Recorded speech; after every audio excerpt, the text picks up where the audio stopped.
Hey everyone, we're going to let folks come on in. Good morning to you. Good morning. Good morning.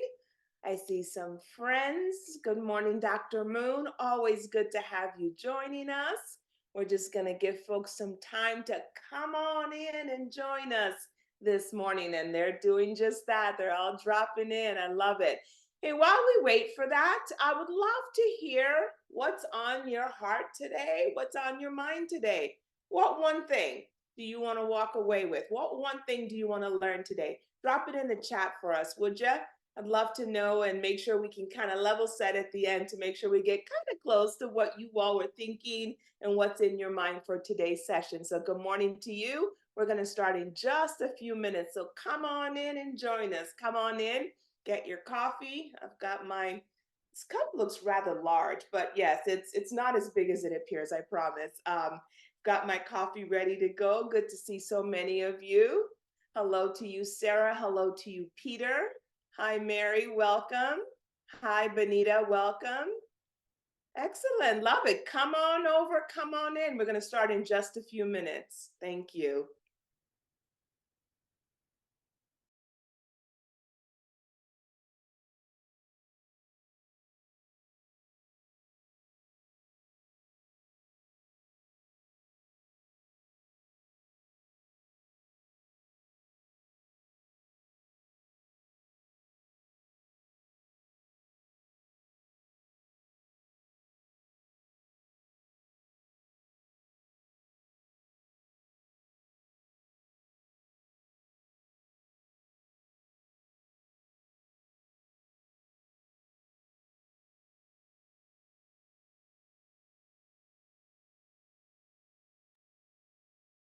I love it. I see some of you have started already putting in the things you want to walk away with, getting comfortable with being uncomfortable.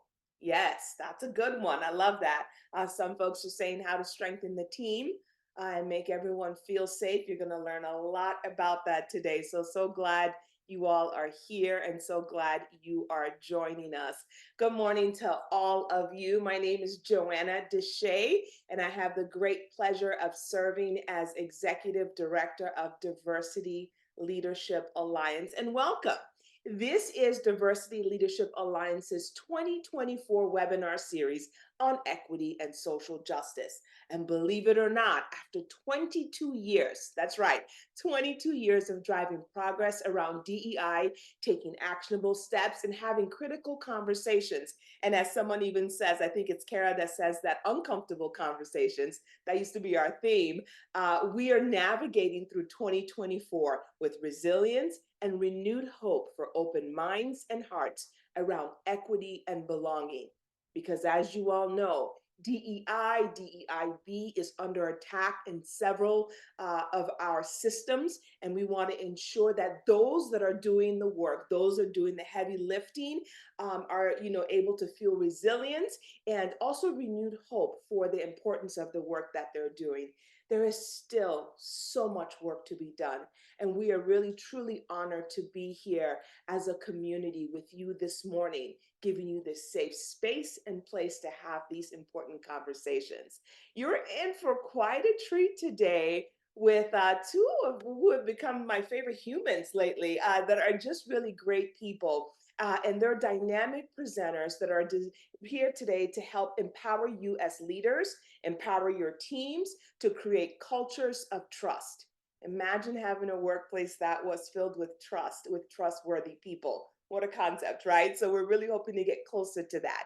They will be guiding you through the conversation today. So make sure you've got your questions queued up. And if you've got questions, we've got an opportunity for you to put them in the Q&A area. And also for you to ask in the chat. And also if you want to go live, we'd love to bring you live with them so you can ask their questions. Kicking off our webinar this morning is the lovely Miss Tandra Richardson, who will tell you more about today's workshop and also tell you more about today's presenters. Tandra is the 2024 co-chair of the DLA Education Committee, and she is also the Director of Student Diversity and Inclusion at the University of Phoenix. and a very, very proud DLA Board of Director member. We adore her, and she has been an instrumental part of today's session. So, welcome to you, Tandra, and good morning, and take it away. Thank you. Thank you, Joanna, and good morning. Well, I don't have my coffee, but that introduction gave me the boost I needed for today, so thank you. Again, as Joanna stated, my name is Tandra Richardson, and I am a director at the University of Phoenix in our Office of Educational Equity, and I am a proud board member with Diversity Leadership Alliance. As Joanna mentioned, I just wanted to remind everyone that we will be answering questions at the end, provided there is time. So please use that Q&A button so that we can collect all of those questions. We don't want those to get lost in the chat. Just to let you all know, Diversity Leadership Alliance exists to bring a voice to marginalized communities, provide a forum for constructive dialogue, and eradicate racism through strategic professional development workshops. Together with our business and community partners, we enhance the workplace and highlight the value of diversity as an essential part of any successful business model. We intend to cultivate change agents ready to lead with a renewed sense of bravery, urgency, and empathy. Through these vital monthly workshops, our annual conference, which is coming up soon, and youth leadership program, we provide a safe space and platform to have critical conversations that impart change. Now I want to move into spending some time for our land acknowledgement. DLA recognizes that we are simply stewards of this great land that we occupy. We like to acknowledge and identify the Indigenous peoples and nations and histories within our area. We acknowledge the Akimel Udhem, Pipash, and Yavapai. We acknowledge these people, their ancestors, their descendants, and the land itself. At DLA, we are all about progression, and we want our DLA community to know that we are working diligently to move beyond just an acknowledgement and into building a solidarity action plan for our Indigenous communities. All right, so let's dive in. Our fifth DLA workshop of the 2024 series dives into the topic of safety and what it means to build and cultivate a psychologically safe workplace. Now, before we begin, we just want to remind everyone that Diversity Leadership Alliance is a community education nonprofit organization. And as such, we want to ensure that our programs and events are inviting, respectful, and accessible to all.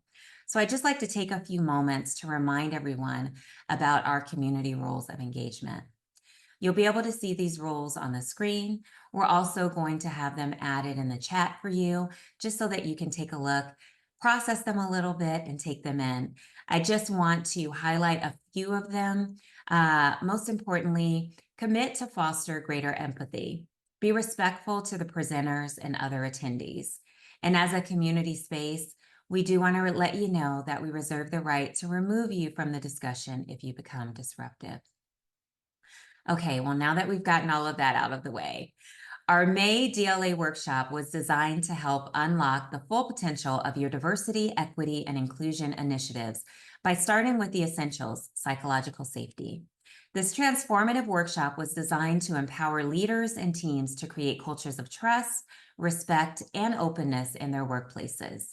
In this session, participants will explore the critical role of psychological safety as the foundation of effective DEI strategies and discover practical tools and insights to foster an environment where every voice is heard and where DEI efforts can thrive. We don't want you to miss out on this opportunity to pave the way for meaningful change in your organization. So we hope that you'll stay with us throughout the full extent of the next 2 hours and fully dive in. Now, please allow me to introduce you to our two dynamic presenters. Dr. Lauren Tavares, is a Dominican-American bilingual licensed clinical psychologist, and she's the founder of Coral Valley Psychological Services, a group practice dedicated to addressing the psychosocial concerns of individuals, couples, and families, with a special emphasis upon the Latino immigrant community.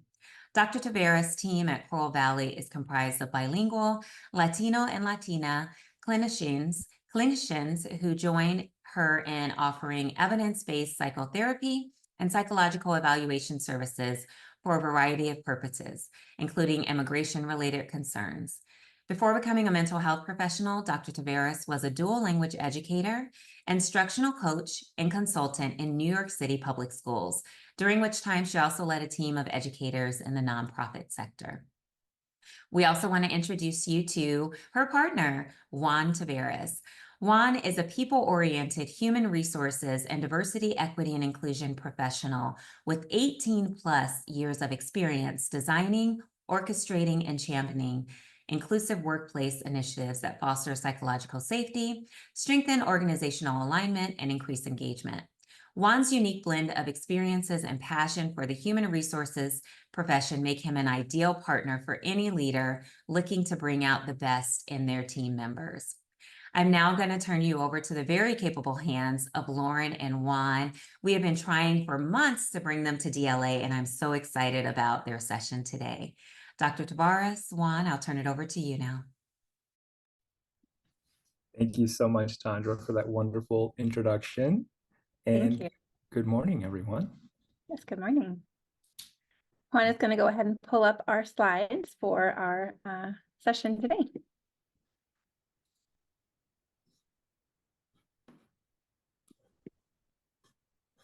All right. Are we all set? Yes. I think we're ready. Okay. Well, good morning, everyone. Again, thank you for joining us for our webinar today. We're going to be talking about the pre-work for effective DEI strategies and implementation and building on your existing DEI strategies by the creation of psychologically safe teams, building psychological safety on your existing teams. So we already kind of had our intros read, so we don't have a whole lot more to say. As you know, I'm the owner of a small private practice called Coral Valley Psychological Services. Before becoming a psychologist, I was an educator in New York and in New York City on one of the nonprofit educational teams that I worked with. I met my current husband and partner, Juan Taveras. So I'll let him do a brief intro of himself and then we'll dive in. Yeah, thank you, Lauren. Yes, I can't believe that was over 13 years ago already. So yeah, won't add too much more to my intro. I guess to share a little bit on the personal side. As you know, Lauren and I are married, and we also have 3 daughters, which we love parenting. So it's a full house at home. And yeah, we're located in Phoenix, Arizona. I think everyone here is local, mostly in Arizona. But yeah, happy to be here and excited to have this important conversation with you all.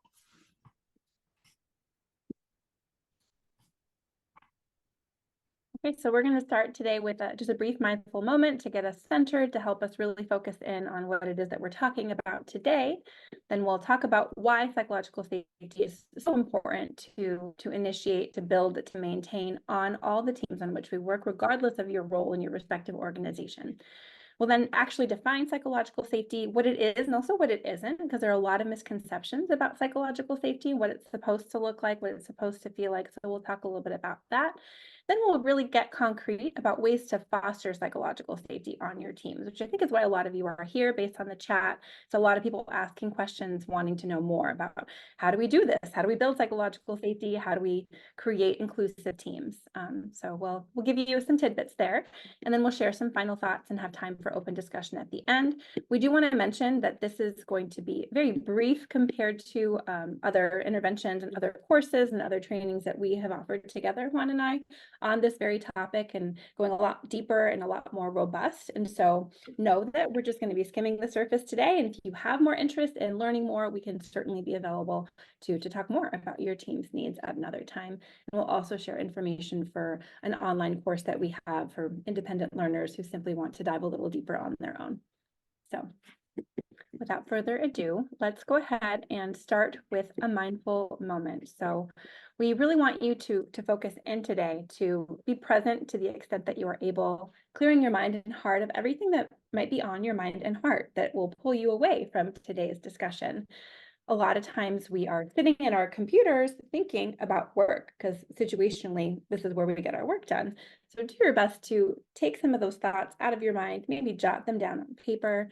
You might be building a grocery list. You might be packing for your long weekend, since it's Memorial Day weekend just around the corner. Whatever those thoughts are, whatever those worries might be that you're carrying, do your best to just kind of acknowledge those and put them to the side so that you can really center in today's conversation. And while we converse, while we discuss, we want you to really observe your thoughts, your feelings, any physiological experiences that you might have in response to what we are discussing. Talking about psychological safety, talking about diversity, equity, and inclusion, for a lot of people can actually feel a little bit unsafe, a little bit uncomfortable. So if anything that we say does elicit any discomfort in you, know that that's perfectly normal. And honestly, that probably means that you're just paying really good attention. So if and when you feel a little discomfort or something surprises you or something kind of shocks you a little, feel free to notice that. Maybe take a little note to yourself and put that aside too, so you can circle back to it later, because chances are it's something that's important for you to reflect upon so that you can better understand yourself, what it means for you, and what it may mean for your teams. Beautiful. Thank you for that, Lauren. Such a great way to start this conversation with intentionality, right? Because that is such a big through line of what we're going to be talking about today. So as we dive in, I do want to take a moment to share why psychological safety, right? Why do we have such a passion for this topic, and why do we have this workshop on why do we talk about this? And as Lauren mentioned, she and I have been working together for many years, but over the last few years doing diversity, equity, and inclusion consulting, and also more recently over the last year and a half or so, have been honing in on this topic, because this idea stemmed from one of our clients, a client that we were working with, where we were embedding DEI initiatives, and there was some pushback, some resistance to the work. So we sort of had the sense to like pause and take a moment to better understand where this resistance was coming from. And long story short, it pointed to a lack of safety, right? So it meant that a lot of the staff members and employees in this organization didn't feel comfortable or safe to express their thoughts and opinions, and to be their full authentic selves, right? Or to talk openly about their identities, which they were being asked to do, or were going to be asked to do as part of DEI work. So that told us there's something else that has to happen here before we can dive into this work, so that the work can be impactful, right? Because at the end of the day, we the business case for diversity, equity, and inclusion has been made over and over and over again. So there's no argument there, but the results are oftentimes don't show up. And we wanted that to not be the case here. So we paused that and said, what do we need to do before we dive into this work? So that is the why. And I want to sort of continue to elaborate on this point with an analogy, right? So here's a picture of the start line of the New York City 2023 marathon. And what does it take to run a marathon? Right? I'll answer the question. It takes commitment. It takes persistence and resilience. It takes pacing and patience, and mental and physical endurance, right? These are all things you need, and then some other stuff too, but these are all things you need to run this race, to participate in a marathon. But something very, very important is also needed even before you show up to this start line, right? So, look at this picture. Do you think any of these runners woke up on that morning of the marathon and decided to run 26 miles? 26.2 miles, Juan. What's that? 26.2 miles. Oh, excuse me. 26.2 miles. Clearly, I have never run a marathon. Lauren has. She knows exactly how long it is. So yeah, 26.2 miles. Probably not, right? They didn't just wake up and say, today's a good day to run 26.2 miles. No, they likely decided that they were going to run this race at least a year before it happened, right? Give or take. And they spent that year preparing and training for the marathon, right? So the pre-work is the key. Hint, hint to the title of our workshop. So implementing DEI is a lot like running a marathon. You need to make a commitment. You need to have a plan. You need to be intentional, and you need to prepare. Okay? Because let's think about this, right? What happens when somebody who doesn't adequately prepare for a marathon tries to run a marathon? They get hurt. And recovering can be a long and difficult process. And unfortunately, we've seen, and I'm sure many of you have seen, companies show up to the marathon on day one, not ready, right? They are well-intentioned, but they did not do the work necessary to be able to run that race on that day. And what does this look like when companies rush to start this race, right? It looks like one-off training on heavy topics like microaggressions or privilege, bringing in a consultant to educate employees on social justice and racial equity issues without a connection to the work of the business, or hiring more quote unquote diverse talent without a plan for embedding those new voices and identities into the organizational culture. These rushed initiatives, while well-intentioned, simply do not work. They end up backfiring and causing harm, leaving people confused, disappointed, and frustrated. So this is why the preparation is so important and is so key. And from our perspective, and based on the work that we've done with clients, creating a space and an environment of psychological safety is that prep work. It is the thing that's going to help ensure that your DEI initiatives are successful and that everyone feels safe enough to contribute and to participate in that process. So let's sort of fast forward to where we are today. And this is the current landscape, right? So not only is DEI, the prep work for DEI necessary, but it's also on top of everything else that's going on in our world, right? Like these are just, if you read some of these bullet points, these are just some of the things that are going on, the realities of the workplace today. And it's a lot. And our world, it's only continuing to change and at a faster rate, right? So it's even more important for us to take the time to intentionally prepare for the very important work that we're trying to do. All right, and then the last thing I want to share is about the symbiotic relationship between psychological safety and diversity, equity, and inclusion. Like the relationship between the anemone, it took me a long time to practice that word, and the clownfish in this picture, psychological safety is a foundational element that supports the successful implementation of DEI initiatives and creates an environment where all employees can thrive.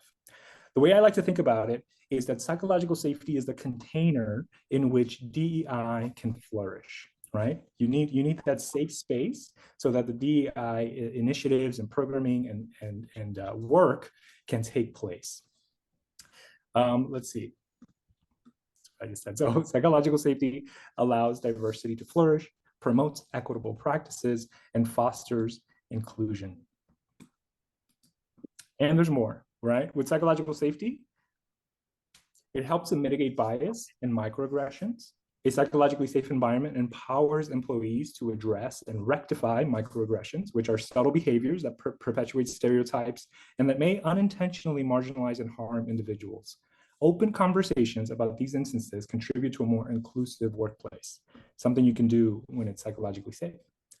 Psychological safety builds trust, and building trust between leaders and employees is a cornerstone of both psychological safety and DEI. And Joanna mentioned this in the introduction to this workshop. How beautiful would it be to have a workplace filled with trust and trusting people?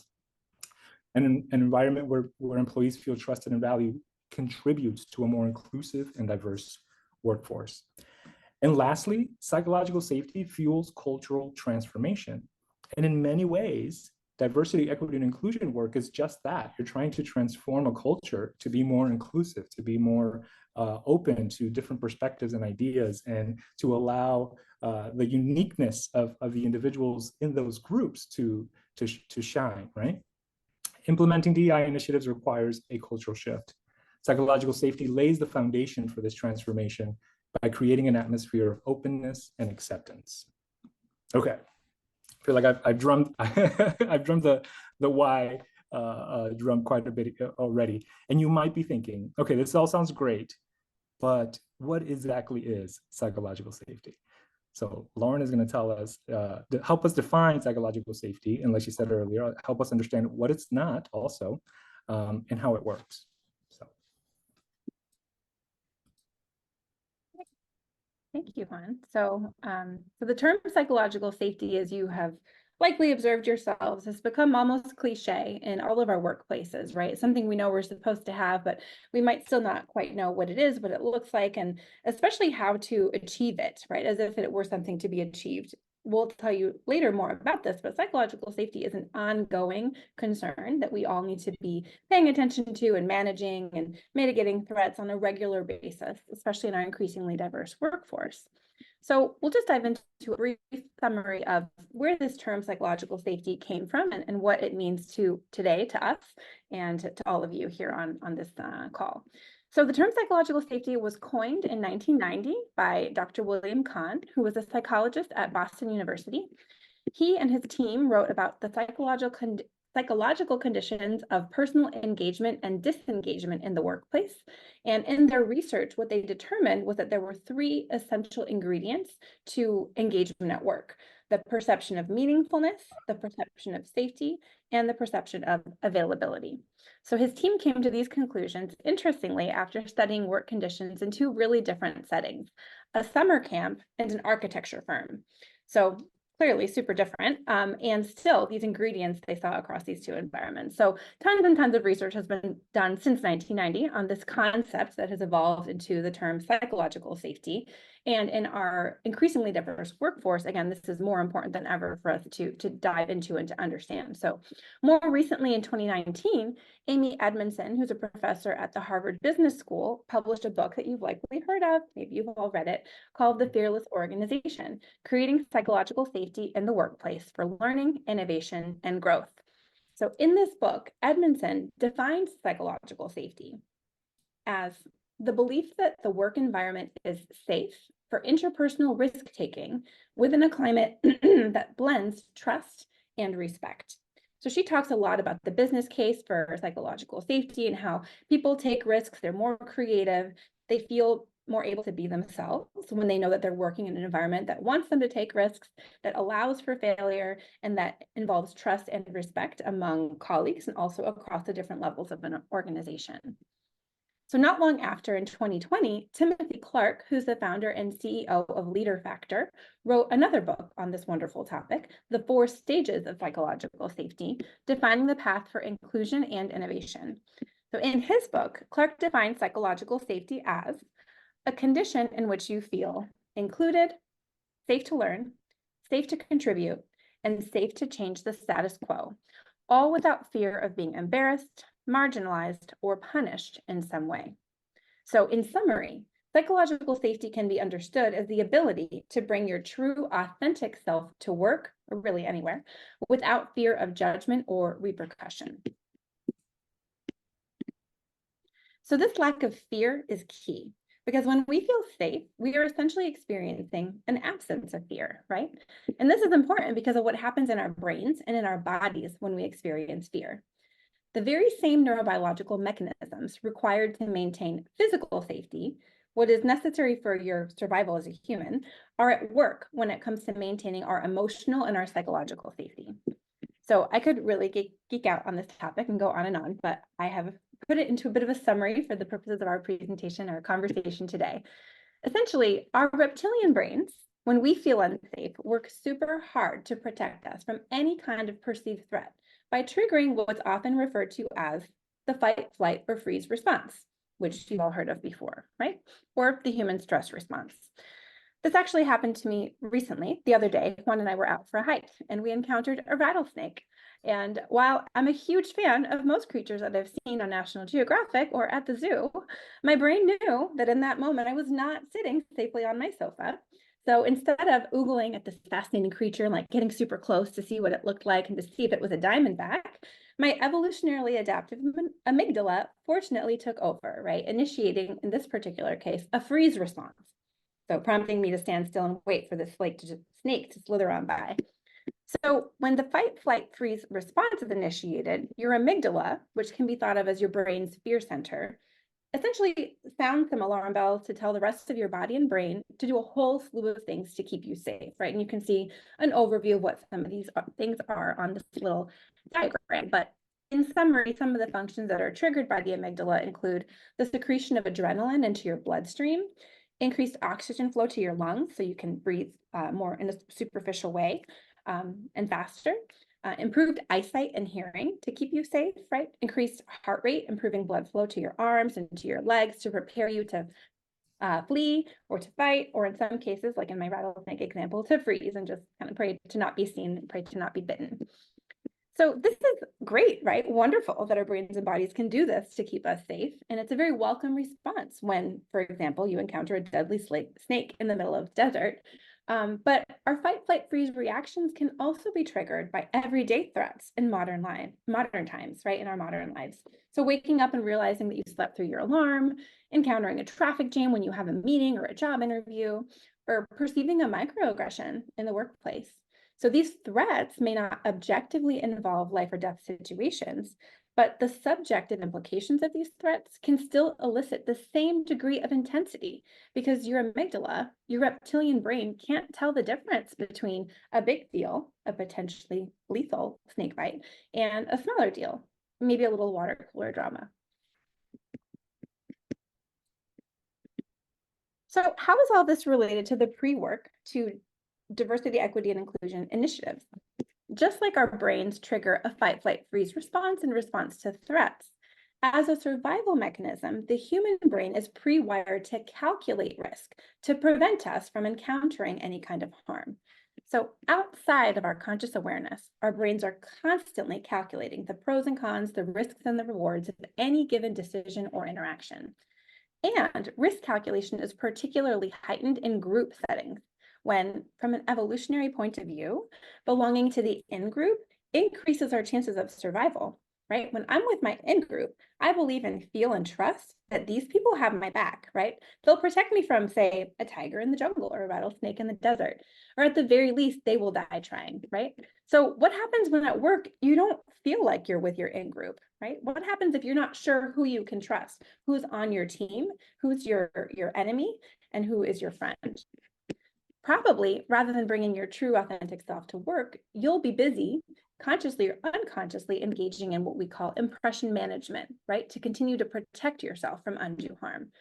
And while the stakes in the workplace are not as high as in the jungle, like I said earlier, our reptilian brains are wired to protect us from any level of threat that our brains perceive, right? So if I suspect that being my authentic self at work may fall under scrutiny, I'm really unlikely to put myself out there, right? That's too risky for me.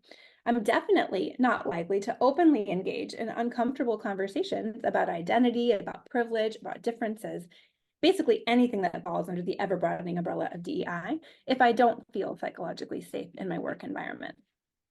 So in summary, we humans are pre-wired for self-preservation.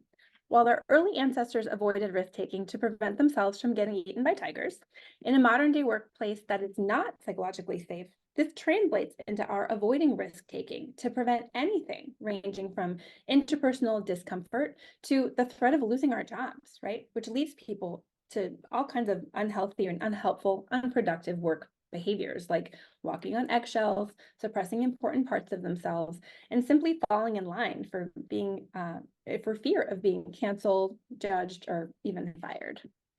So not only are people not learning or bonding due to increased amygdala activity, triggering this fight, flight, freeze response in their brains, but in these DEI initiatives that Juan sort of alluded to before, where people just dive in without creating that psychological safety first, people often end up feeling less safe and even more divided than before they even started, right? So this is why building that psychological safety is truly paramount prior to initiating or building upon an existing DEI strategy on your teams.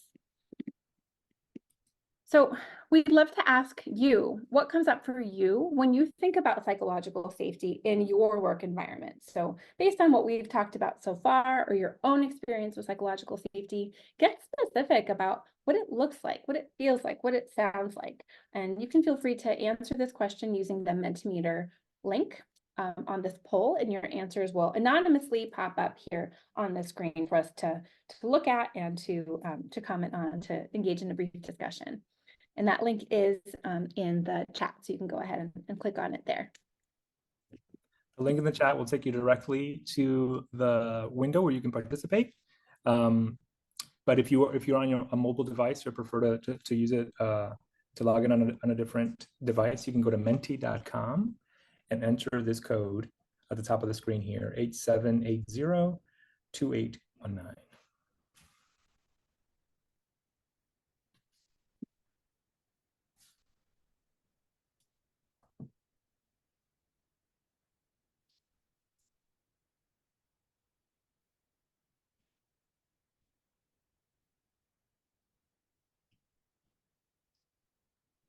Open communication, availability to talk about issues and solutions, absolutely, right? We're not brushing things under the rug, we're talking about stuff. Feeling comfortable, okay?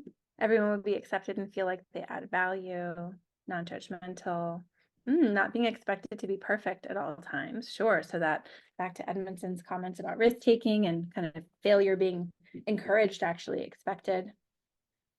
Expressing selves, not feeling judged. Ability to not filter, to be authentic. Value recognition, respect. And I'm not reading all of them. Hopefully you're all reading along as you see them pop up on the screen. Voicing feelings of being unsafe. Absolutely. We're going to talk a little bit about that later, what you can do at the individual level if you're not feeling psychologically safe at work. Expressing frustration without judgment. Oh, I love something I kind of feel only half of, but being your whole person, not people in your team, not just being what they produce, right? You're knowing about the human beings on your team and not just the worker bees on your team. Vulnerability to acknowledge triggers without judgment, not being reprimanded for not knowing about DEI. Absolutely. I'm really glad whoever said that you contributed that as well, because there's a lot of walking on eggshells, a lot of fear of saying the wrong thing, which really prevents these really important conversations from happening because nobody knows everything about anything. And so it's very important for us to all acknowledge that vulnerability and be curious about what we're not sure about and be safe enough to acknowledge what we don't know about and what we want to learn more about. This is wonderful. Yeah, thank you all so much for contributing your ideas. Hearing what you know or what you would like for it to look like, sound like, feel like is really important. And we were going to talk in a little bit about how to make that happen, right? What are some concrete steps that you can take to begin to encourage psychological safety, starting with yourself and sort of expanding out into your team. All right, so we're going to talk a little bit about what psychological safety is not, and I think that's important too, right? Because people in the chat just now shared a lot of ideas of what it would look like and sound like and feel like, and the truth is it probably looks, sounds, and feels a little different depending on who you are, right? And we want to make sure we highlight that psychological safety is a feeling of safety, but it's not a feeling of perfection, everything is great, everyone gets what they need 100% of the time, right? Because that's just not realistic, and that's not, at the end of the day, people are working for businesses that have objectives that are beyond just meeting all of our unique and individual needs. So Juan's going to take a few minutes to talk through some common myths about what psychological safety is by talking about what it really is not. So take it away, Juan. Thank you, Lauren. And yes, I would just want to echo what you said. Those were great responses to the Menti meter. So excited to see all of those ideas and thoughts. So thank you for sharing. Yeah, and before we go on, I think it's important to just take a moment to highlight just 3 myths that we've come across in our work, and also we've seen some of this in social media, on LinkedIn especially. I want to take just a minute to clarify some of this as we continue to talk about psychological safety. So the first myth, and you might have heard this one, is that psychological safety is all about being nice and avoiding conflict. And this is a unfortunately, very common misunderstanding, and one that many of us have probably practiced at one time or another, right?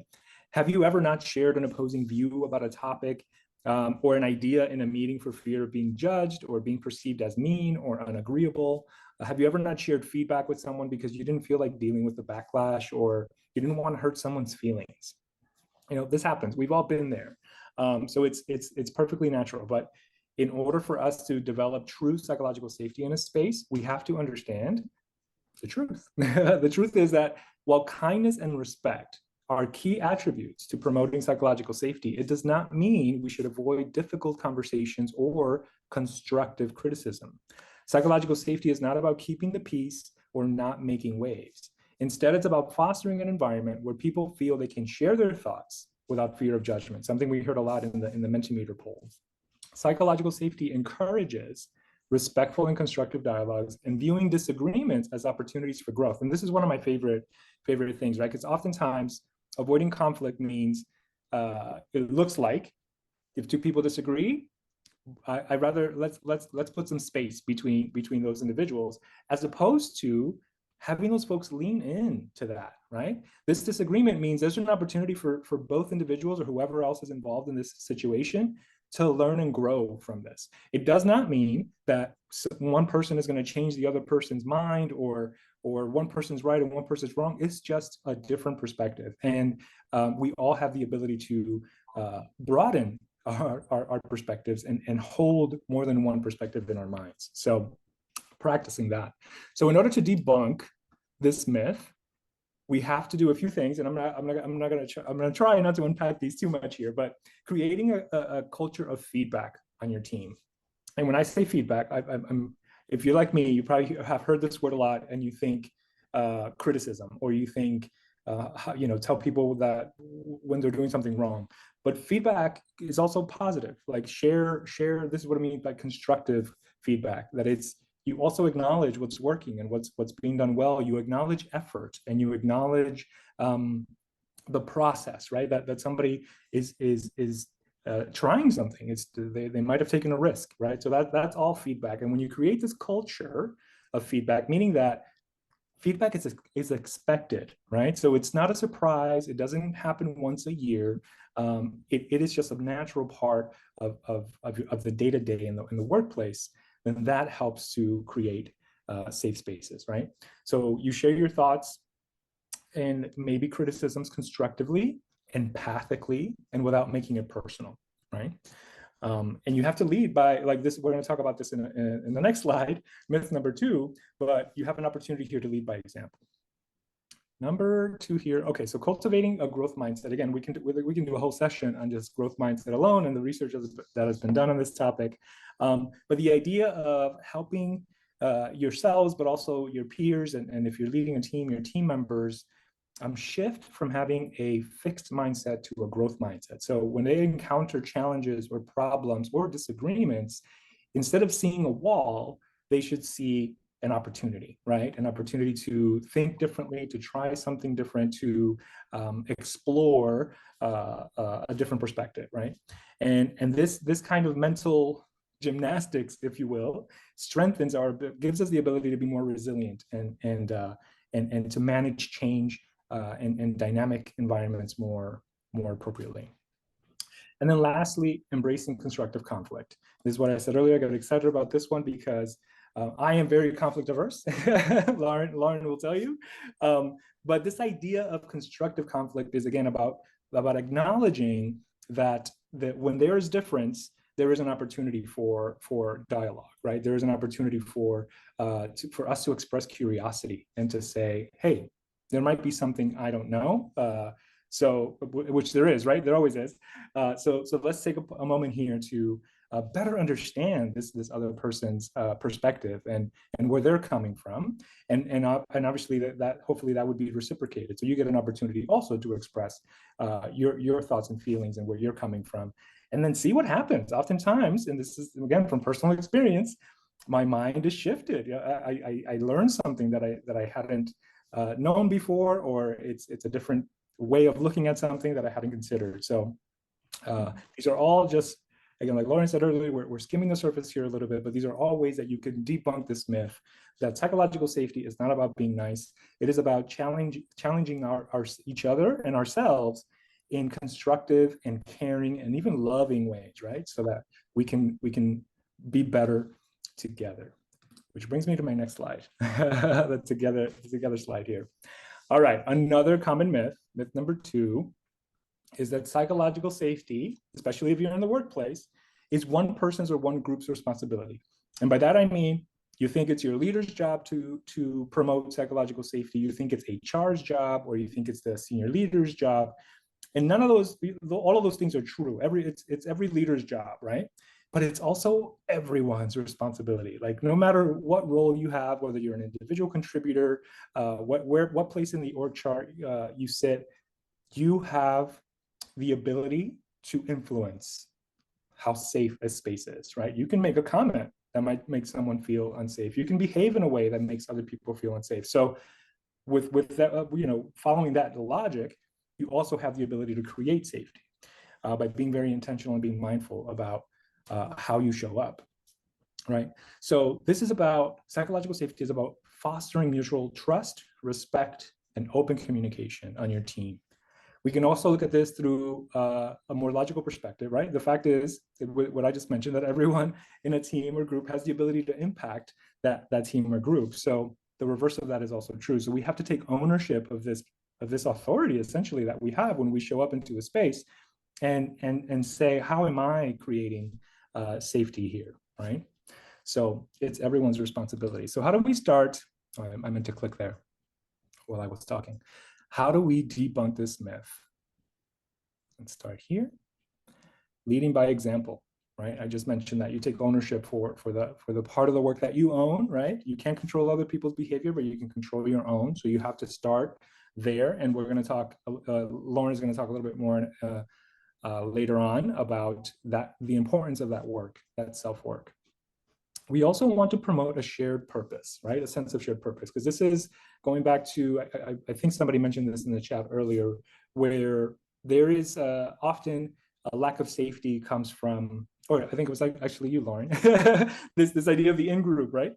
And how we have to have if you are a part of an organization, you're a member of this community, that is your in-group. It's not a subgroup within that. It's the whole thing, right? So what is that shared purpose that everyone is there to help accomplish, right? And why this team exists or this organization exists, and making that palpable, right? Like bring it to life every day. It's not enough to just have goals that we set at the beginning of the year and don't revisit it till the end of the year, or a mission and vision statement that just kind of sits on a shelf. We have to bring it to life and make it connect everyone to this work so that we have that shared purpose. All right, and then lastly, celebrating successes and learning from failures as a team. So like I said earlier, this idea of feedback, right, being both criticizing maybe the areas that need to be improved, but also acknowledging what's working and what was done well. So you celebrate those successes, and you recognize individual contributions with an emphasis on progress, right? And not so the effort that I mentioned earlier, and not just the end result. And you can also develop rituals and routines that will make this a habit and an expectation. So you're starting to shift the culture. Again, these aren't things that are happening just once or twice a year. It's happening, it's part of the day-to-day, so people expect it. All right, so let's move on to myth number 3. This is our last one. And this is another good one that we see a lot. Psychological safety is about remaining in your comfort zone. That is not correct. The truth is that there is a difference between psychological safety and comfort zones. Some people believe that psychological safety is synonymous with being and remaining comfortable within a team organization. They assume that psychological safety means avoiding challenges, disagreements, or situations that might cause discomfort. But again, that is not accurate. Psychological safety and comfort zones are 2 distinct concepts. Although they can intersect in certain ways, let's unpack these so that we better understand them. As you likely know and have experienced, we all have comfort zones, right? So comfort zones provide stability and a sense of security, which can help reduce anxiety and stress, right? This is good. That's why they call it a comfort zone. This is the zone in which I feel comfortable. This is where I know how to do things. And I'm close to people inside of my comfort zone, and I know what my skills are and what my abilities are, etc. And staying in our comfort zones having comfort zones is natural and important, and we all have them. But staying in our comfort zones for too long can hinder our ability to learn, adapt, develop new skills, right? And that's not good. Because literally learning and growing requires us to stretch out of our comfort zone so that our comfort zones can grow, right? It doesn't happen on its own. We have to step outside of our comfort zone so that they can stretch. And we all do that at we all have sort of different tolerance levels for how much we can stretch at one time. So we have to be very aware, going back to the self-work, of how much risk are we willing to tolerate at any given point, okay? On the flip side, psychological safety fosters an environment where individuals feel secure enough to take those risks, right? To voice dissenting opinions and to contribute their perspectives. These behaviors lead to increased trust, innovation, better decision-making, and improve team performance, which is a huge difference. Okay, so there's some overlap here, but there are very different concepts, this idea of psychological safety and comfort. Okay, so to debunk this, here are a few things you can do, a couple things. Encourage risk-taking and experimentation on your team. Foster an environment where team members feel empowered to step outside their comfort zones, to contribute, take risks, and learn. And if you can take it even a step further, like make it an expectation of the job, right? So if you have at the end of, or however often you do reviews, right? Most people do them once a year. Have an expectation that that individuals have taken a risk, learned a new skill, taken a lead on a project if they've never done that before, or participated in a cross collaboration team effort of some kind, etc. So encourage your team members to do this, but also if you have the ability to embed it into their work and have it and make it an expectation, even better. Okay. The next one is lead by example, and this one again tying back to the self-work, which we'll talk about in a moment here. But when you have to demonstrate to others that it is okay to step out of your comfort zones, and you do this by just telling people, he's like, hey, I'm not comfortable with this. This is new to me. I'm taking a risk here, but I'm going to do it, so that everyone knows that you are sort of walking the talk, right? So those are just a couple of ways that you can start doing this. Again, there's a lot more more ways, and in our course we unpack a lot more of this. But for today's purpose, hopefully that gives you a couple of ideas for how to debunk some of these myths about psychological safety. All right, so the next section here, we're going to talk about something Lauren and I came up with. We called it the 4 layers of psychological safety, but I won't steal your thunder, Lauren. I'll just pass the mic. Sure. Thanks, Juan. So now we have a better sense of what we mean by psychological safety, as well as by what we don't mean about psychological safety. And again, like I said before, it's a term that is a term, right? And it has different meaning for different people, but we're trying to get clear on what we mean and how to grow this concept, this actual perception and actualized experience of psychological safety for you and for the teams that you are on and the teams that you lead. So we're going to share some additional strategies for how to build psychological safety, as well as how to manage threats to psychological safety across what we refer to as the 4 layers of psychological safety that you see depicted here on this slide. And we want to just distinguish between our 4 layers of psychological safety and Tim Clark's 4 stages of psychological safety. It's a different concept. So here you see that these concentric ovals go from essentially self-knowledge all the way out to the external environment. And what they represent is your zones of influence, right? So the smallest oval at the bottom, self-knowledge, represents the space in which you have the most influence or control, right, over your own self. And the outermost oval, external environment, represents the spaces in which you have the least amount of influence or control over the outside world. So while these ovals can be multi-directional and fluid in terms of influence, we want to emphasize the importance of starting with and devoting the most energy and time to where you are sure to have the most impact, right? So essentially, you have the most influence over yourself, and then slightly outside of that oval, over the relationships that you build on your team, right? With your colleagues, with your direct reports, with your leaders, right? Your impact on the organizational context, right, that 3rd layer, depends in part on your role, right, and how much power you actually have in your respective organization. That's important to acknowledge, right? You're not going to show up to work being committed to psychological safety and change the whole thing for everyone overnight, especially if you are at the lower end of your organizational structure. And like I mentioned before, your impact upon the external environment is likely, admittedly, really small. But that's why in a few slides, Juan's going to talk a bit about how the external environment will still impact your organization and everyone's perception of psychological safety. So what can you do to mitigate some of those threats to psychological safety that can sort of trickle down from the external environment? So we'll jump right into talking about how to foster psychological safety on your team, starting with your very self. So we're going to talk a bit about how to deepen your self-knowledge in order to promote your own sense of psychological safety.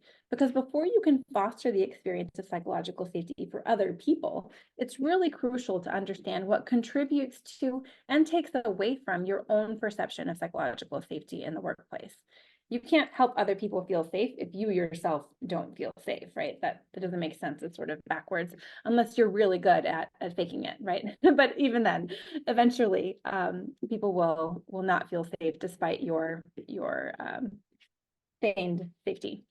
So let's see. So many of us have conscious and unconscious reasons for not feeling safe at work.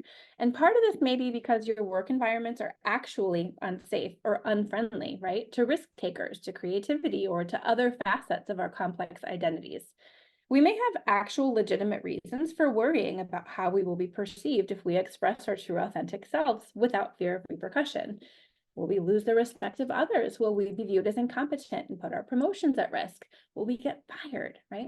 Some of these concerns may be based in reality. You may have an amygdala that is sensing actual threat because of the toxicity and the environment in which you happen to be working, right? So we want to make sure that you are acknowledging if that's the case for you, that's the case for you, and that's important to be mindful of before moving forward, right? If you're in a position of organizational or societal privilege, you may also worry about your psychological safety, though that may look a little different, right? You may worry about saying the wrong thing, about hurting someone's feelings, about being perceived as overtly biased or racist. Like someone said before, worrying about asking about DEI because they don't know a lot about it and they're not sure how that's going to come across, right? You might worry about getting canceled because you're using the wrong lingo or because you just seem ignorant in some way. So this can lead you to feel like you have to walk on eggshells all day, which is another version of feeling psychologically unsafe at work, right? We don't want that either. So it's important for you to explore how much of your fear is based on reality versus based on your personal pasts, assumptions you might be making, or even any biases that you may carry. Juan, yeah, thank you. So if you determine that you're not feeling safe at work, identify what stands in between you and psychological safety. Is there something that you can actually do to advocate for yourself in a safe way, to enlist the support of others, to process the impact of your identities, your past experiences, and maybe even some of your past traumas? Some of this may be work that you need to do outside of the workplace, right? Well, you can enlist the support of others, of other colleagues. Employee resource groups based on shared identities can be a really powerful way to bring people together when they have shared identities. But maybe your challenges are a little more personal, a little more psychologically based, and maybe you would benefit from the support of a mental health professional to unpack some of this complexity with support, right? It's also important to make sure to take that time to turn inward so as to acknowledge and check your own biases and your own assumptions, because these can also interfere with your personal perception of psychological safety in the workplace, right? Just because you feel unsafe doesn't necessarily mean you are unsafe, right? And that's an interesting and complicated dynamic to navigate, and it looks different for everyone. So once you have done some of this work, which is really ongoing, we encourage you to explore and further ground yourself in your personal values. So we'd like for you to identify your personal values in a different, there are lots of different exercises that you can do, different value sorts exercises. And we actually have one that we didn't think we would have time to go into today, but if you're interested, let us know and we can either share the handout with you or you can check out our course, we can talk more. But our personal values are often rooted in our various familial, cultural, religious, and other identities, right? And so these personal values are things that are important to us, but that we might not actually be bringing to work every day for whatever reason, right? So in our particular version of the values sort, we also ask you to identify your professional values, which may look like your personal values, or they may be a little different, right? So the point of the exercise is to look for overlap and difference between personal values and professional values and reflect upon and see if they overlap, how they overlap, when they overlap. And if they don't, should they and could they, right? What can you do to make sure that the way that you're showing up at work is actually aligned with your personal values in a way that promotes your own sense of belonging in your workplace, your own sense of psychological safety, right? Your own kind of bringing that authenticity to work in the way that we talked about before. So it's really important, again, to identify, do this self-knowledge, know who you are, know what you're bringing to the workplace, and see how that leads to or perhaps takes away from your own psychological safety, and do that work on an ongoing basis, right? We don't just figure out who we are, right? This is an ongoing unfolding. And also with respect to our values, they can change over time, right? And also, even if they don't change over time, our ability to live according to our values may change over time because of various life factors, right? So these values-driven exercises can be really helpful in getting us to identify what our values are and see how much of my life is aligned with these values and how much is not, including in the workplace. And I was just looking in my drawer here because I have a stack of values cards that I use with my clients to do these values sort exercises, and I handed out my last stack apparently recently, so I was going to hold them up for you, but we can also share links for free exercises online for these values sort exercises that really help you get a better sense of who you are and help you realign yourself in your personal and professional life according to those very important values. All right.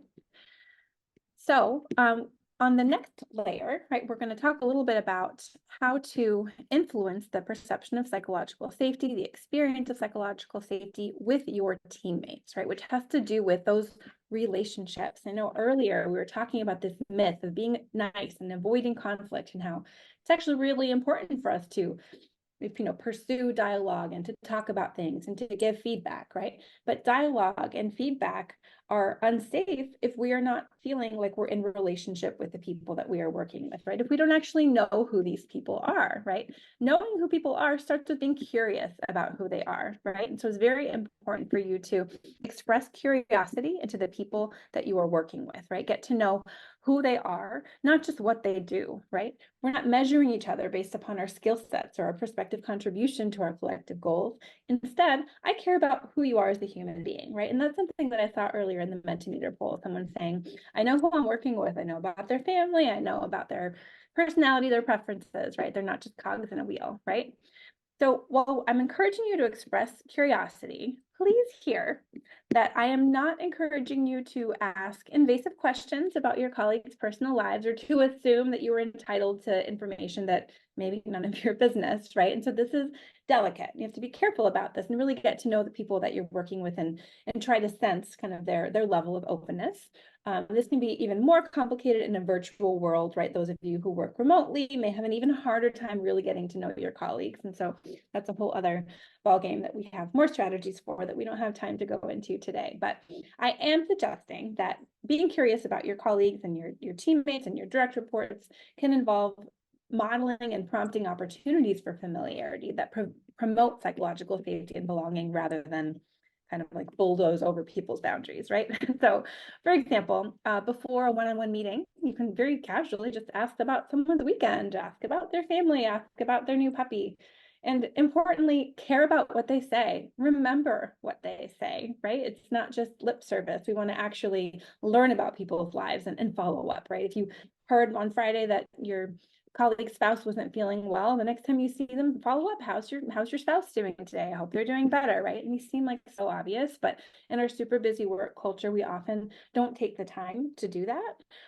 Or we don't feel comfortable enough to do it. We don't want to say the wrong thing. We're walking on eggshells, but there are some things that seem, pretty natural and pretty human, and it's good for us to connect on those levels. You also might, in a more structured way before team meetings, plan a fun or an intentional icebreaker to offer your whole team the opportunity to authentically connect and get to know each other as unique individuals, right? And if you're a leader of a team, you share too, right? It's not just, okay, everyone, answer this question and I'm going to listen. Be part of your team, be on the team that you are leading. Don't just foster community between your teammates, but be part of that team too. So another perhaps obvious tip is to engage in kind, cordial, and appreciative communication with your teammates. I already mentioned our super busy, fast-paced culture. And in that fast-paced culture, I myself have noticed some of the formalities of communication have sort of slipped through the cracks. And while we're efficient and we've got stuff to do, a simple good morning, how are you, how was your weekend, can really go a long way to build a sense of team, right? A few extra sentences in an email. So instead of just, do you have that deliverable? Like, good morning, I hope you are well. I hope you're feeling rested after the weekend. Then dive into what your request is, right? This can help people feel encouraged and valued. And like, again, you're not just a cog in a wheel. You're not just doling out deliverables. You are actually in relationship with the people that you work with. So this can help to build that sense of connection and psychological safety and belonging. With respect to appreciation, saying thank you is a very simple and easy way to appreciate people. Even if you're thanking them for something that is obvious or expected, it is still generally considered to be polite across cultures, and it can be helpful to promote someone's sense of being appreciated, feeling important, and feeling like they belong in the workplace. Appreciation can be a little more involved, right? You can also plan specific events, bring donuts to the lounge, buy someone coffee to help them get through the afternoon if you know they had a rough night or a late night, or even planning some more formal staff appreciation outings. Either you as a leader kind of sending your team out to bond without you, because it is important for them to bond without you too. All these are just different strategies that can be really helpful in building culture within and beyond the office. And I will sort of make a personal aside joke here, but on one of the teams that Juan and I worked on where we met, our leader actually had a whole fund for us to go out and bond. And we worked in New York City, and we had a lot of fun going out and enjoying yummy meals and getting to know the city and getting to know one another. And who knows, your promotion of psychological safety may even ignite a little office romance. So make sure your parameters are clear and that people are above board about their relationships. But again, these are just a few strategies for how to build relationships and promote that psychological safety at that second layer, that team level. Awesome. Thank you, Lauren. And that's so funny. I literally thought about that when you were talking about the team outings. To put it in the budget, set aside some funds. So That's great. together. Yeah. And then be mindful. It doesn't always have to be after work or happy hours. It could be a lunch. It could be a breakfast or coffee, whatever it can be that meets everyone's needs. But the purpose is and the intention is building relationships. So thank you for that. Mm-hmm.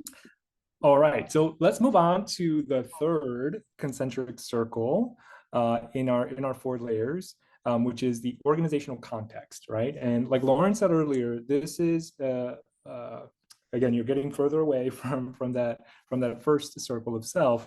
So you might not have a lot of power to make change at this level. It depends on your role in the organization. However, I do believe everyone has the ability to at least influence, right, what might happen here. So I'm going to share some ideas and strategies for how to foster psychological safety through the organization-wide lens, right? And a lot of this has to do with systems and structure. So the first one being, you get to see the whole thing. My animation didn't work. So the first one being information sharing, right? So as we all know, going back to this, the idea of psychological safety and what Lauren mentioned earlier about our minds constantly calculating risk and reward, et cetera. One of the things our minds are really good at are filling in gaps, right? If there is a gap of information, or if there's something we don't know, or whatever it is, our brains will make up the stories. Our brains are very efficient. They do not like gaps. They do not like ellipses, if you will. They will fill it in. And our brains are also fabulous storytellers. They're going to come up with a number of different possibilities and scenarios, and then we're all doing this right at the same time together in the workforce, and then we start sharing our crazy ideas, and then that's when the rumor mill starts, right? And before you know it, an all staff meeting that the CEO scheduled to review quarterly results turned into fears of a layoff, right? And that's how those kinds of things get started. And guess what? While all of that was happening, and you have a good chunk of your workforce concerned about something that wasn't even real, they were not being productive. They were not being present in their work. So it has a direct impact on the business, right? So information sharing is critical, especially if you're in a leadership position. And again, if you're not, you can influence this by asking for it. So if you sense, right, that going back to your amygdala starting to get triggered because of a lack of some kind of information, then you can say, hey, leader, it would be really helpful to know what this meeting is about. Or, hey, we normally get quarterly results by X and so such and such a date, but we haven't yet. What's going on? Or we know that our president met with the board last week. What happened? What was discussed? Was that just routine business, or was that something we should all know about? So being proactive about sharing information as much as you can is key. And those are regular company updates. There's just some ideas here.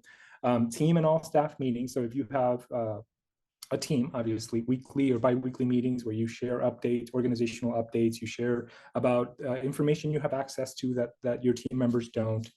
And then one of my favorites, and this, I'm curious to see how many of you have either participated in this or what your thoughts are on Ask Me Anything sessions. I had an opportunity to facilitate a number of these at a client not too long ago. And it's pretty fascinating. It really is what it sounds like. So you set up a meeting and you can use a tool like Slido or Mentimeter so that folks can ask questions anonymously if they wish. But really, it's an open forum. So they can ask anything they want about the organization, about compensation, benefits, anything that comes up that's on their mind. And leaders answer those questions on the spot if they can. But anyway, these kinds of practices, create the environment where people know. It's like, okay, I know that I'm going to get information, and that it's going to be reliable, and I can put my brain I can tell my brain to chill out and stop making up stories because I've got the information that I need. And like I said earlier, if you don't have it, advocate for it and ask for it. You might not always get it because there are obviously in business, there are things that happen and information that isn't shareable, at least not immediately, and there are reasons for that. But most of the time, you'll be able to get an answer. The next piece is feedback mechanisms, and I talked about feedback earlier when we were busting some myths. But I want to bring it up again because this is very important. And how you create a culture of feedback is by having multiple ways of individuals to share feedback. So typical ones are you have your one-on-one meetings if you're a leader or if you're an individual contributor with your leader. You have team meetings where people can ask questions and provide feedback. But these are some other ones too, like open door policies. I worked at an organization that had this, and I think it was really cool. This idea of the open door policy rule is that any leader in the organization has the ability to respond to someone's concern or question, right? So if I have a question in this organization and I don't feel comfortable going to my leader, or my leader's not available for whatever reason, I can go to another leader, and I don't need to wait for somebody to be available. I don't need to make set up a meeting with HR. I can just go into any leader's office and know that I will be welcomed, and that someone's going to have an ear for me.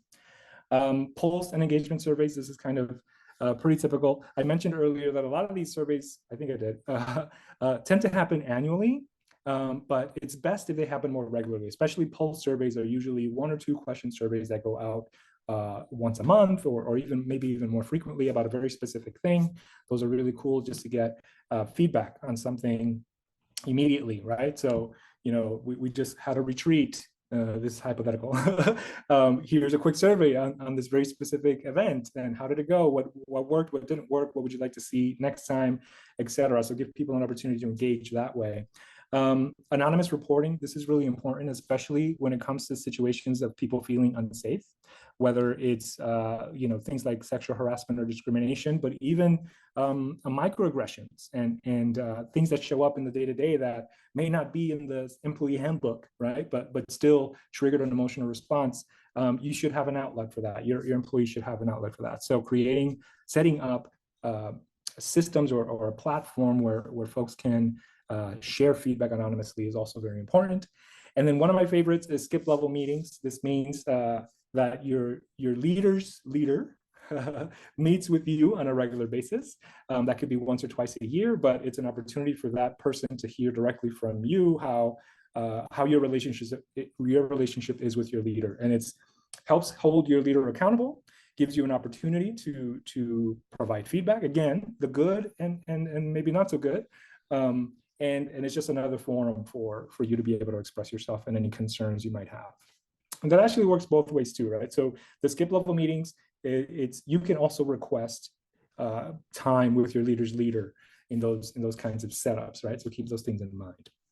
So that was a lot, but hopefully we're just giving you some ideas here to help you just getting more, becoming more aware of the things you can do to foster psychological safety at the organizational level.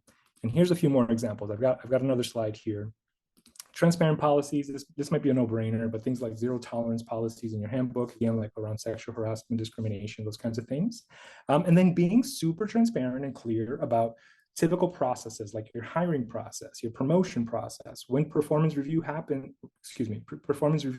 and how compensation decisions are made. All of these things are potential triggers, right, to our amygdala. Like if I am unclear on how people are getting hired or how people are getting promoted, and I feel like I'm being overlooked for a promotion, or like my performance review was unfair, or like my colleagues are getting compensated more than I am for reasons, again, that I might be making up. But anyway, it's still real for me. Like having these transparent policies go a long way. And then knowing that this builds trust, right? Now, if I know that my leaders are following a process or a procedure that is in writing and that I have access to and I can see it, then that starts to reinforce this idea that, okay, I can feel safe here. My leaders have my back. When I am ready for a promotion according to this written policy, I will know it, right? And it's not a surprise. It's not things happening behind closed doors, etc. And then the last one here I'll mention is role clarity. And this is, again, going back to this, the need for, this is a combination of things, right? Like the need for information, but also like being clear about what do I do, right? Like, what is my role and what am I responsible for? So there isn't any confusion, right? So things that I have implemented in previous organizations are like MOCA for project management. If you're not familiar with this framework, again, we can share links to this. This is the Management Center developed this framework, and it's fantastic for project management and keeping very clear roles and systems in place. A RAPID for decision making, and this is a big one, especially if you have a matrix, if you work in a matrix environment, or you do a lot of collaborative work across teams. It's important to know who the decision maker is, ultimately who's the approver, who's only here as an advisor or might be informing the project, but ultimately, knowing who owns the decision. And then another thing that I love is who does what. One pagers. Those are, especially, we use these a lot in HR, especially when you have a big team. This individual does payroll, and this is exactly what they do, and the kinds of questions you can go to them for. This individual manages our benefits, and this is what they do and what you can go to them for, et cetera, et cetera. But also having this at the leadership level, because sometimes, executive leadership teams, they all have roles, but there's a lot of overlap around the strategic work, right, or those kinds of things. So who owns what, who does what, and what kinds of questions do each individual's field, so that people know who to reach out to? Because that's another thing. Again, our brains are going to want to figure that out. if I have a question, am I going to the right person? Am I, where do I get this information? All right, so that's the third layer. And then our last layer here, the external environment. Again, like Lauren said earlier, this is the one we have the least amount of control over. So not a whole lot to say here, unfortunately, but we just want to reiterate a couple things, right? So what do we mean by the external environment? It's everything you see on this slide here, right? The national and global events like natural disasters, wars, pandemics, and societal unrest, inflation in the market, the economy, right? The market and other economic trends, politics, government news and updates, and changing laws, etc. And then, of course, the 24/7 news cycle that is never ending. And if I've been in places where the news is on in the background for like all day, and that has an impact on our amygdala and our ability to focus and to remember what we have control over. So the big question is, right, what do you do about the external environment if you can't control it? In short, the answer is to make space for what's going on in the world without allowing it to take control over you, your team, or your work, right? This is as simple as recognizing that the external environment is there and making time and space to sit with the impact that it has on us. And this can happen during team meetings, one-on-ones, all staff meetings, however, anytime you have an opportunity to engage or connect with others is a good opportunity to say, hey, I know this is happening. And just want to acknowledge that it might be impacting us or many of us in different ways, and just acknowledge it. Just sit with that for a moment. This is not an opportunity, I want to be clear, not to process feelings or to try to solve any problems or to promote our own personal views or assume that everyone agrees with us or believes what we believe, but to simply acknowledge that what is going on and that it's having an impact on us, okay? So doing so brings temporary attention to the elephant in the room without letting that elephant derail your efforts as a team. All right, so as we wrap up here, I'm gonna pass it back over to Lauren. We're coming up on, on the end of our session, and we have some final thoughts to share with you. Sure. Thank you so much, Juan. So yeah, as we wrap up today's session, we just want to leave you with a few final thoughts before we jump into some discussion. We look forward to hearing what your thoughts and questions are and to engaging with you in a more interactive way. But first, we just want to highlight that this work really does start with you, right? You have to commit to promoting psychological safety, starting with your own psychological safety. Like I said before, you can't very well foster psychological safety for others if you yourself are feeling psychologically unsafe in your workspace for a variety of different reasons, right? So you really have to do that work yourself. And remember and believe that you have the power to promote the experience of psychological safety in your workplace, right? Regardless of your role in the organization. We're not saying that everyone has equal power, because that is obviously not true, but that even in the smallest of ways, we can contribute to fostering psychological safety or threatening psychological safety, right? With our behavior, with our interactions with others, with our vulnerability, and with our curiosity, right? Some of those examples of low-hanging fruit for connecting with others, being gracious and connecting and expressing curiosity in non-invasive ways are all small ways that you can promote psychological safety on your teams and in your broader organizations. This work is also necessary. In order for DEI initiatives to be successful and have the desired impact, we need to ensure everyone feels safe and comfortable to contribute and to participate in those important conversations. In order for our workplaces to become safe havens where everyone feels seen, heard, and valued, we need to start with psychological safety. Lastly, this work is ongoing. I missed my slide there.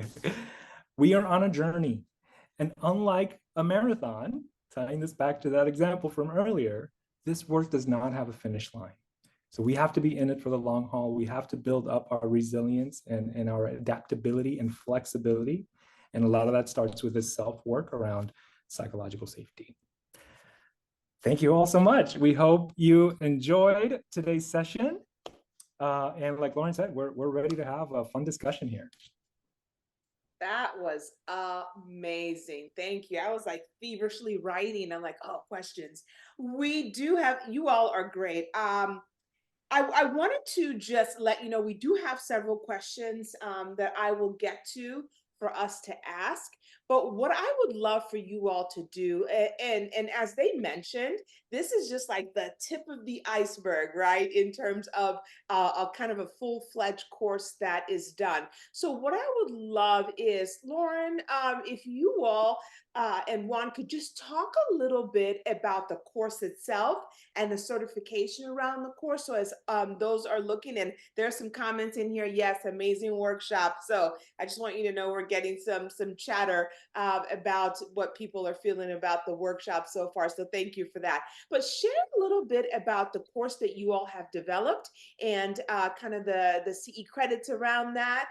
And also, Juan, if you would take some time just to talk about the DEI Profinder tool that you developed, I think is so amazing and so needed.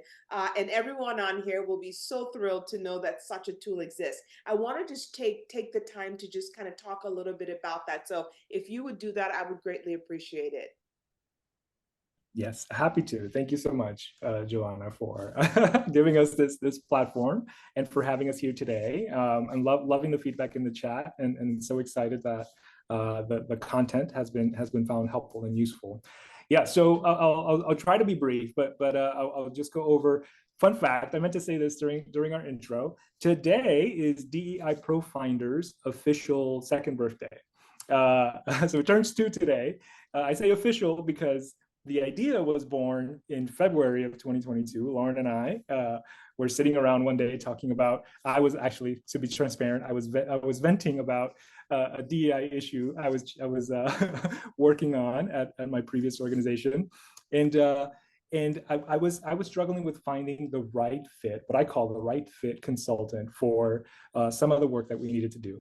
And Joanna knows this because Joanna's on speed dial for me and for many around finding consultants that do DEI well. So we were talking about this, and Lauren, as you know, she's a clinical psychologist and lists her business on psychologytoday.com, which is a directory, an online directory for mental health professionals. So we were talking, and out of nowhere, she said, does a directory like Psychology Today exist for DEI professionals? And it stumped me. I was like, I haven't come across it if it does. So, we did some research, and lo and behold, it didn't exist. Not the way that we have created it. There were a number of sites that had lists of consultants, but they were behind a paywall, or it was more of a larger consulting firm. But our vision was to create a place where anyone doing DEI work that needs support, and we all do, right? Because this work is hard and challenging, can go to learn about all of the different consultants that are out there, and what they do, how they do it, how much they cost. Because also the big question is, how much does this work? What should we be budgeting for this kind of work? Are they available, etc.? So DEI ProFinder was born. So now we are fast forward to today. We have over 120 consultants on our directory, which is really, really exciting. And it's public and live. So anyone can visit the site. Sorry, I was going to say, I put the site in the chat for anybody who wants to check it out, DEIProfinder.com. So anyone who's looking for DEI support can start a search and connect with consultants directly. Now, the work has evolved, as it always does, and throughout this process of launching this directory, we also learned that there's need for more support, more, I'll call it hand-holding, if you will, for folks that are just getting started and they're like, hey, it's great to have this directory, but I actually don't know what I need. So I was like, okay, so let me help you. Because as an HR leader, I've done this a lot. I had to, I've been doing a lot of HR work for many years, but the DI work was new to me 5 years ago. So I got certified and learned a lot about what it takes to develop strategy and implement it into not just organizations, but specifically HR systems and processes. So now I serve as that consultant and coach and guide for our clients who come to us, and I say, okay, we do a very thorough intake. I learn a lot about what they're doing, what their goals are, what their challenges are, and learn, more importantly, about their culture, right? The organizational culture, because you need to find that fit between the work the way that you operate as an organization and the way the consultants do their work, because there's a variety of ways to approach diversity, equity, and inclusion. None of it is right or wrong. It is just different. And there is a unique blend that we look for to make sure that those partnerships are successful, because the last thing we want to do is cause harm, more harm doing this work, right? So anyway, so that's DI ProFinder. We have a directory and we do this matching service. But like I said earlier, throughout this work, Lauren and I have been doing our own engagements. And this is where this... Sorry, I'm sorry to interrupt you, but DI ProFinder also now has a podcast, and you didn't mention your podcast. I think you should mention. Yeah, about 2 months ago, we launched a podcast called the Inclusive Leader Spotlight, and I am the host. So I get to talk to leaders that are doing DEI work internally, but also as consultants, and bring that unique and different perspective into the work. And the purpose of the podcast is not just to highlight the variety, right, in the DEI landscape, but also to leave our listeners with tangible practices and strategies from every single episode. Anyone you listen to, you're going to learn at least one thing you can implement right away in the workplace. So thank you, Lauren, for that reminder. If you want to be a guest, you can sign up via the link I just dropped in the webinar chat. All right, and then the last thing I'll mention is the course. So Lauren and I, we've been doing this workshop, and we have, a 3-hour version of this. We do half-day and full-day retreats with teams because we can go really deep, especially on that self-work and starting to help leaders prepare for that organizational culture shift. So today was the tip of the iceberg, just like an intro to a lot of what we talk about. But the course is intended for individual learners, anyone who just wants to do this on their own, or might be the champion internally in an organization that wants to bring this work into the organization. So the course is meant to arm you with the tools and tactics to help you do that. If you are a certified HR professional, you get 6 CE credits for completing the course. So we are accredited by the SHRM, the Society for Human Resource Managers, and HRCI, so Human Resource Certification Institute, excuse me. So whichever one you're certified with, you get 6 CE credits for completing the course. And we'll make sure, Lauren, if you could put you might not have it, the link to the. Yeah, you have to put that one in there. I'll put that in there in case you want to check that out. Sure. Yeah, and it is 6 CE credits, but the actual live videos that are, in modules and it's self-paced take about 2.5 hours to complete. And the extra CE credits are for all that reflection work, those tools that we have a leadership action plan for psychological safety that can be downloaded, and you can type in it or you can print it out and handwrite in it. But it includes a bunch of different exercises that go along with each module to help you reflect, to go deeper.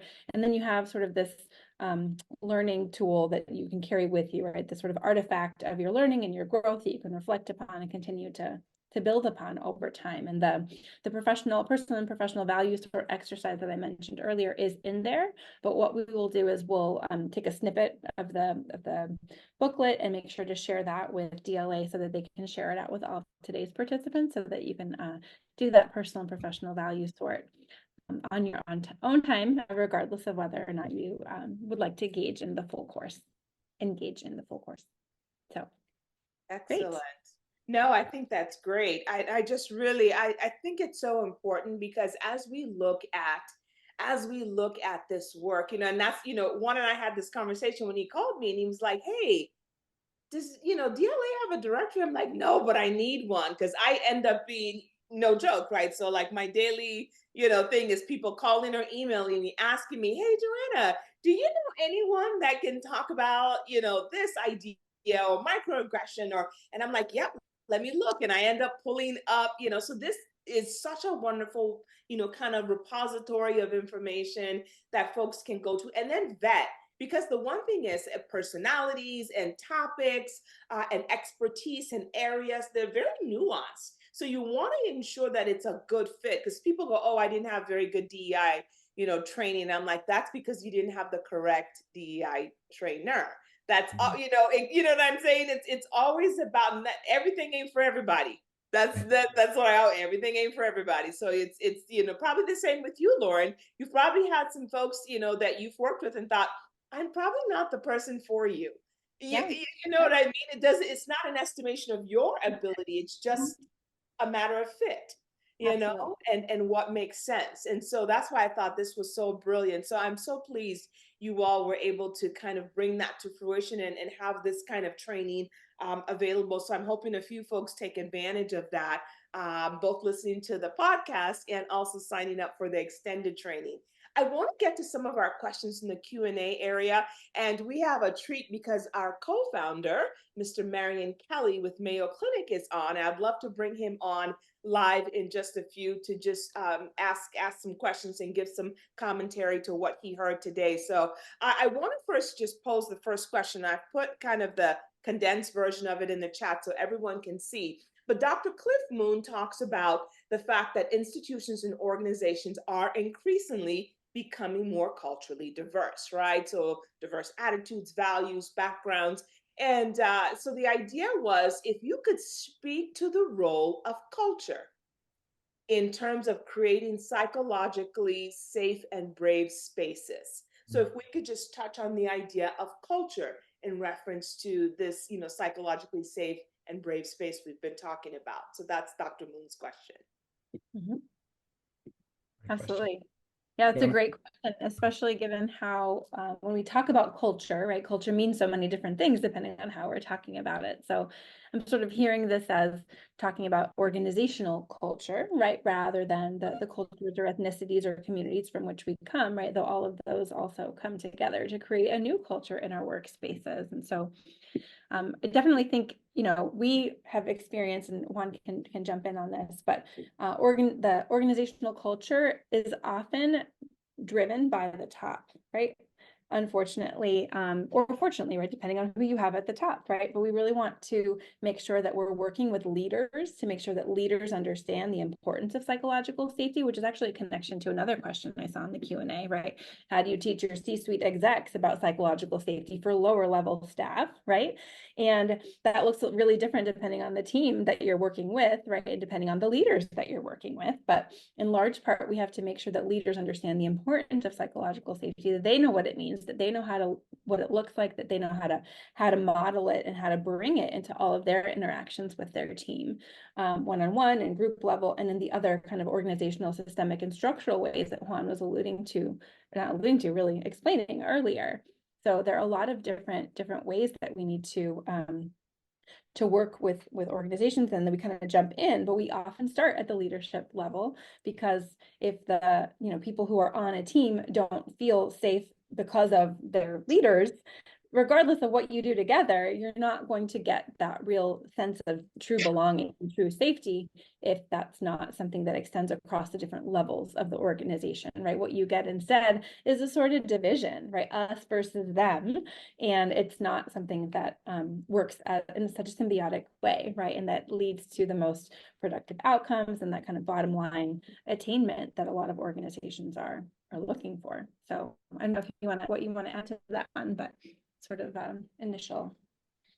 Yeah, I think that's a great response. I think the only thing as you were speaking that came to mind for me is again, why this pre-work is so important, right? Because this points to the existence of difference, right, in the workplace, and how we all have to become more comfortable with the other, right? And it requires us being more curious, more empathic, like more relaxed around, like, the difference is not a threat to me. And I like that Dr. Moon mentioned cultural humility there, because that's a term and a concept that's getting more and more attention, at least on LinkedIn where I hang out. But it's this idea of to humble yourself, right? Is to release the ego. This is not about you.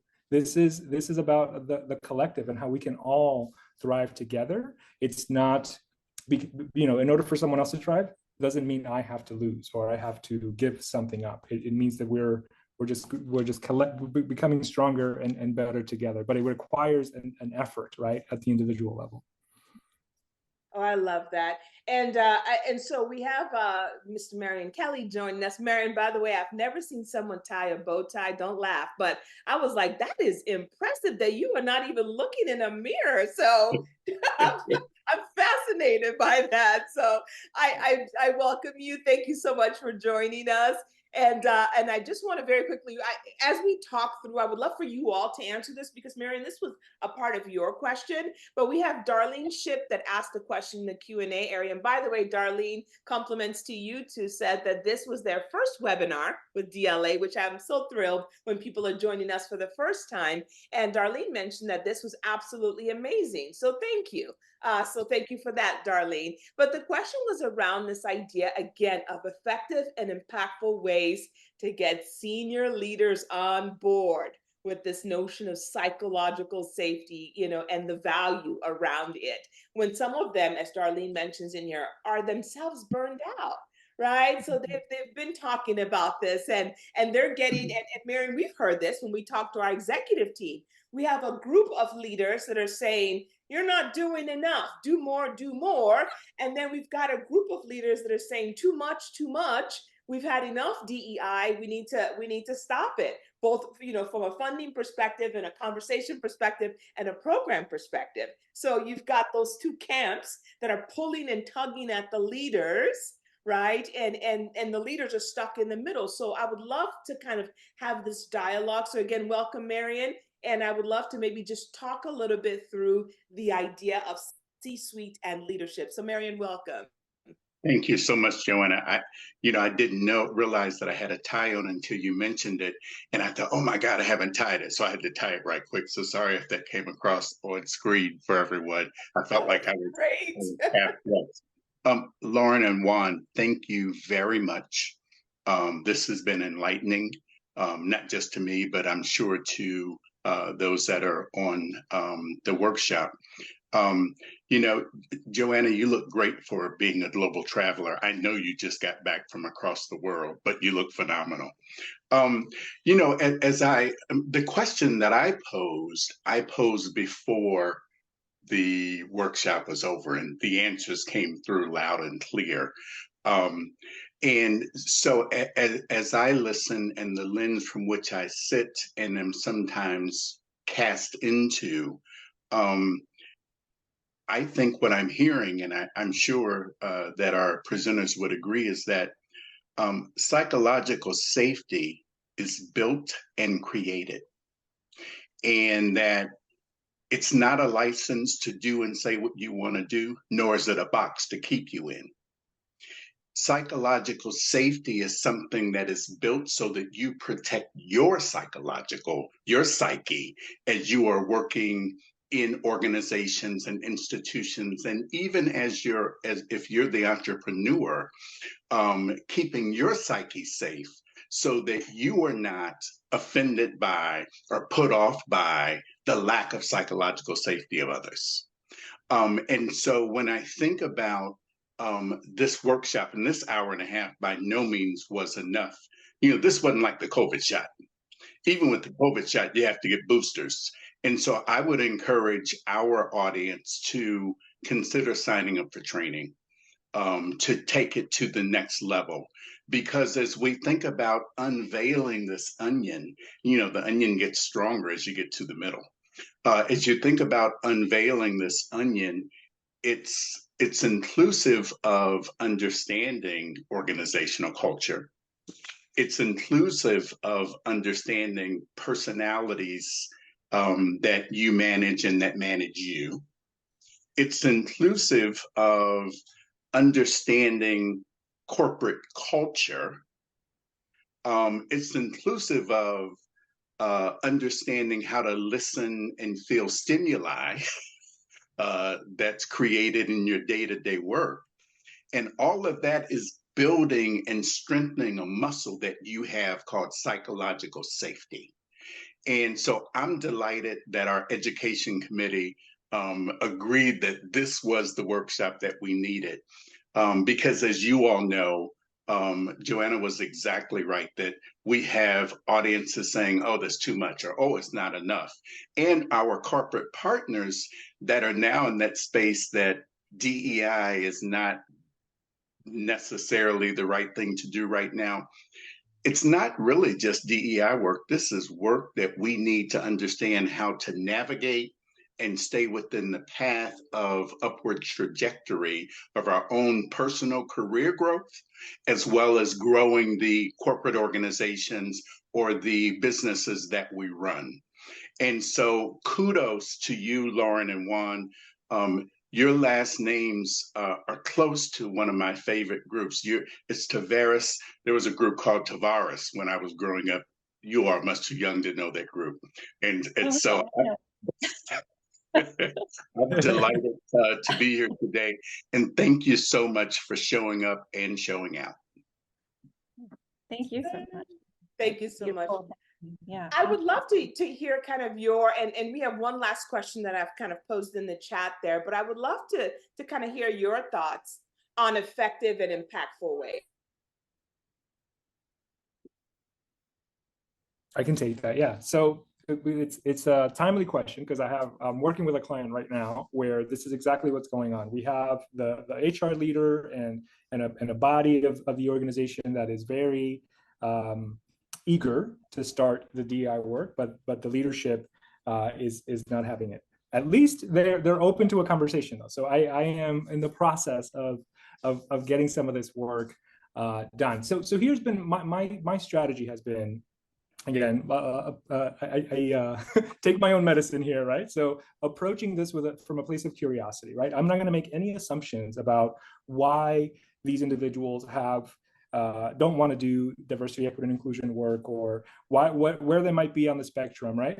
But coming from a place of what's going on for you, help me understand what are the feelings, right, associated with this work that give you pause, that make you resistant to it. And that is a starting point for us, right? Because that way we can that's data that we can use to start to answer some of those questions, alleviate some of those concerns. And of course, the things that come up are what you would expect. And some of the stuff we talked about today, right? We want, our leaders some leaders are concerned about, if we do this work, it's going to derail us. Our focus is going to be pulled away from other important initiatives, right? So there's this priority conflict, right? Like we have customers and clients that we need to perform for, so we can't busy ourselves with this other stuff. But I want to double click on something that Marion just said, that this is human work, DEI work, and psychological safety. It's about people. It's not a strategy or initiative that you just tack on. Like this is already happening. your organization and the people in your business or your groups are already either working really well together or they're not, and the results will show, right? So tying this back to, and I don't want to sound cheesy here because this is, but the business results, right? That's what business leaders ultimately understand.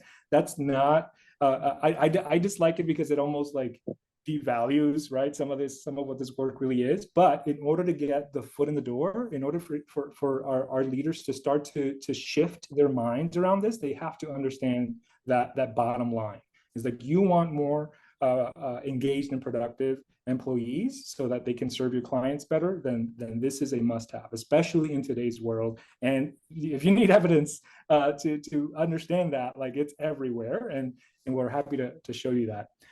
The other thing I'll mention, Joanna, to this idea of folks wanting more and another group thinking we're doing too much. From my perspective, I think we need to acknowledge that we're all in different parts of this journey, right? So I think what I hear is that the folks that are wanting more are see the benefits and have maybe personally gained from this work and want to see more of that and want to see it for others, while the ones that are still holding back or wanting less have not yet fully seen the benefits or have not experienced it themselves, right? And that's okay. That's just what it is.